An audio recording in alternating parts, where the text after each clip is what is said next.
అసలు థియేటర్స్ లో రిలీజ్ కాని సినిమాపై ఇప్పుడు దేశవ్యాప్తంగా చర్చ మొదలైంది.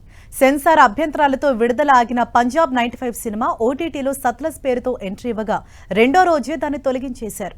కేంద్రం ఇచ్చిన ఆదేశాలే ఇందుకు కారణమంటున్నారు. ఇంతకీ అసలు సినిమాలో అంతగా అభ్యంతరకర సన్నివేశాలు ఏమున్నాయి? జనం చూస్తే వచ్చే అంతటి ప్రమాదకర విషయాలు ఏమున్నాయి? Watch the story.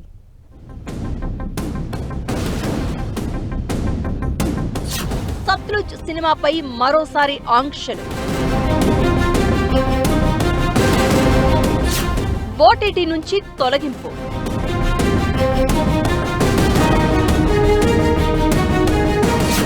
దేశ వ్యతిరేక శక్తులు దుర్వినియోగం చేస్తాయనే కేంద్రం తాజా నిర్ణయం.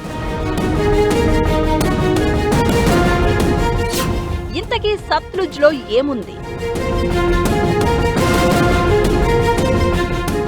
పంజాబీ నటుడు దిల్జిత్ దోసాంజ్ ప్రధాన పాత్రలో నటించిన సత్లుజ్ చిత్రాన్ని G5 ఓటీటీ వేదిక నుంచి తొలగించారు.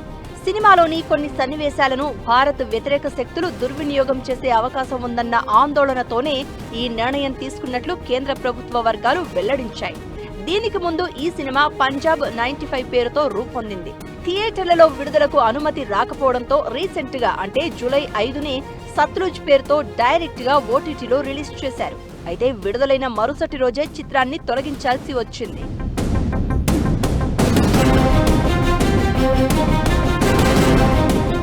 సత్లుజ్ సినిమాలోని కొన్ని భాగాలపై గతంలోని అభ్యంతరాలు వ్యక్తమయ్యాయని ప్రభుత్వ వర్గాలు తెలిపాయి.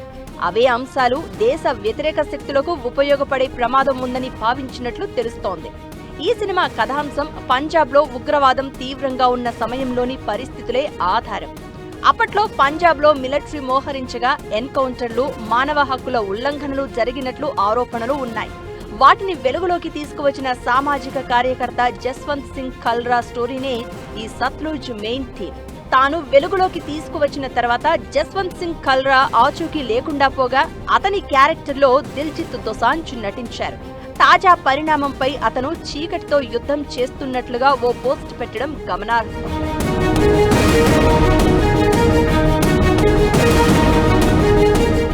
మరోవైపు ఈ సినిమాని తమ వేదికపై తొలగించినట్లు G5 ప్రకటిస్తూ చట్టపరంగా అనుమతులు రాగానే తిరిగి ప్రసారం చేస్తామని చెప్పింది.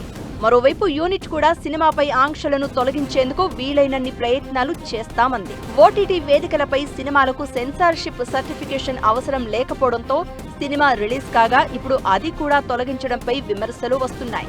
ఆమ్ ఆద్మీ పార్టీ ఎంపీ మల్విందర్ సింగ్ కాంగ్, కాంగ్రెస్ ఎమ్మెల్యే సుఖ్పాల్ ఖైరా ఈ నిర్ణయాన్ని తప్పుపట్టారు. మరోవైపు సినిమాని ఆల్రెడీ ఇప్పటికే డౌన్లోడ్ చేసిన వారు దాన్ని షేర్ చేస్తున్నట్లు తెలుస్తోంది. సత్లుజ్ చిత్రం 2022లో central board of film certification కి వెళ్లింది.